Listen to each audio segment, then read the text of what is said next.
সুপ্রিয় ভিউয়ার্স, আপনারা সবাই কেমন আছেন? দেখতে পাচ্ছেন পঞ্চম দিনের মতো আজকেও বাংলাদেশ বিজিবির সঙ্গে ইন্ডিয়ান বিএসএফ পতাকা বৈঠক করতেছে। বাংলাদেশ বিজিবি কোনো পক্ষেই ইন্ডিয়ান বিএসএফদেরকে পাকা রাস্তা তৈরি করতে দেবে না, সেজন্য অস্থায়ী ক্যাম্প বসানো হয়েছে যাতে তারা রাতের আধারে যেন কাজটি করতে না পারে।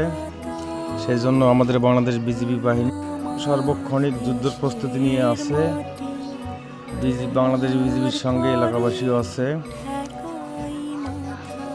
সাধারণ জনগণ পাশে আছে। তাই বাংলাদেশ বিজিবি অনেক সহজভাবেই বিএসএফকে হুমকি দিচ্ছে, কখনোই তারা রাস্তাটি তৈরি করতে দিবে না।